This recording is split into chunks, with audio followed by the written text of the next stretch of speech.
बिस्मिल्लाहिर्रहमानिर्रहीम। अस्सलाम वालेकुम। वॉइस लर्निंग में आपको एक बार फिर खुश आमदीद कहते हैं। स्टूडेंट्स, आज की क्लास में हम एक ऐसी चीज़ डिस्कस करने जाएंगे जो कि बहुत कम डिस्कस होती है। आपने वीडियो के थंबनेल से ही अंदाज़ा लगा लिया होगा कि एक्चुअल हम बात किस चीज़ की करने जा रहे हैं। स्टूडेंट्स, जैसा कि आपको मालूम है कि एक लॉ आप बार बार एक इक्वेशन प्रूव करते हैं, P V is equals to the n R T.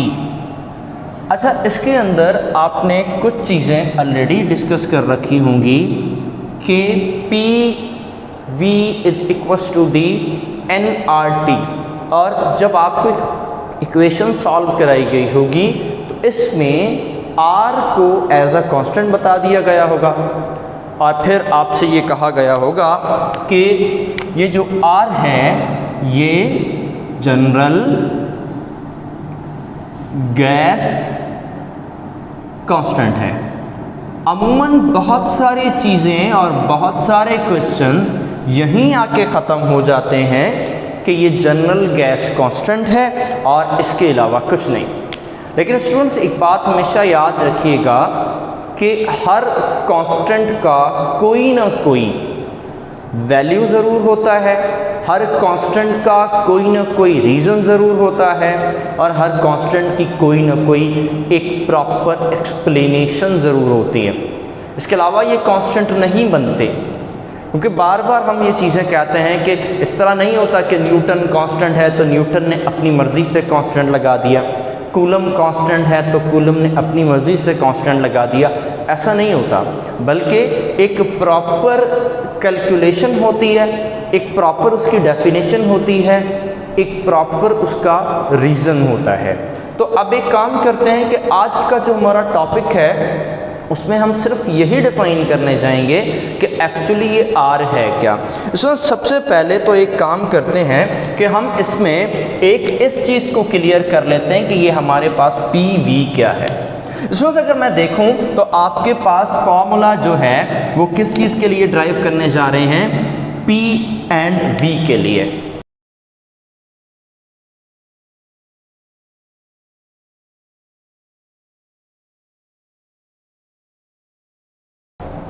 तो P और V जो है, अगर मैं इसको देखता हूँ तो मेरे पास P V, यहाँ से मैं अगर P और V को थोड़ा सा मज़ीद एक्सप्रेस कर दूँ तो ये जो प्रेशर है ये हमारे पास इक्वल होता है किसके, फोर्स पर यूनिट एरिया के, और ये हमारा वॉल्यूम है।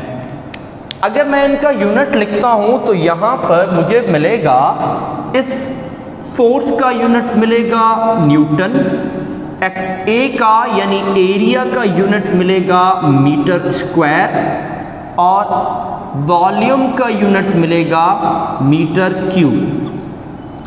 स्टूडेंट्स, देखते हैं कि यहाँ पर ये जो स्क्वायर है ये इसके क्यूब के साथ कैंसिल होगा और इसके ऊपर 1 पावर बच जाएगा।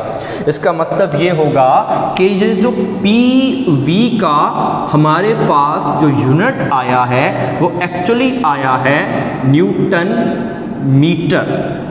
सो आप ये बात भी अच्छी तरह जानते हैं कि जो न्यूटन मीटर है वो एक्चुअली किसका यूनिट है। अब आपने इसको ज़रा डिफ़ाइन करना है, तो अगर इसको डिफ़ाइन करने जाएं तो आप सब लोगों को पता है कि जो न्यूटन मीटर है वो एक्चुअली वर्क डन का यूनिट है।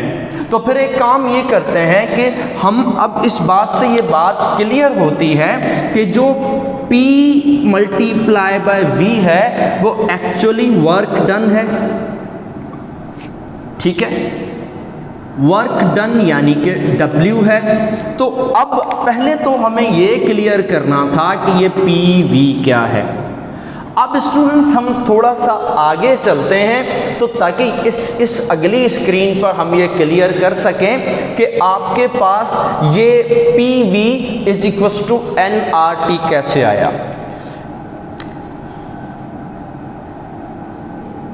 जी तो स्टूडेंट्स, अब इस फिगर में हमारे पास एक चीज़ नज़र आ रही है कि ये एक सिलेंडर है और ये इसका पिस्टन है, लेकिन मैं इसको शो कर देता हूँ कि ये पिस्टन मूवेबल है।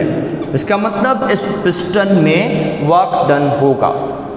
अब इसके अंदर जो नंबर ऑफ मोल्स हैं वो n नंबर ऑफ मोल्स हैं और इसका जो टेम्परेचर होगा वो हमारे पास T होगा।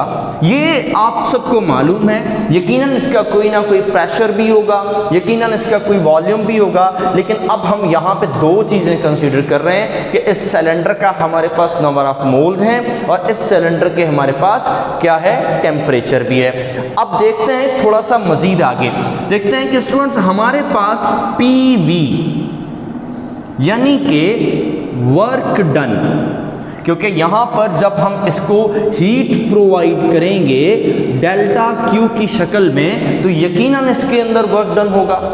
अब वर्क डन होगा तो वो दो चीज़ों पे डिपेंड करता है। पहली चीज़ तो वो नंबर ऑफ मोल पे डिपेंड करेगा। मैं इसको लिख देता हूँ कि proportional to the number of moles, यानी जितने नंबर ऑफ मोल्स इसमें होंगे उतना ज़्यादा ये वर्क डन करेगा।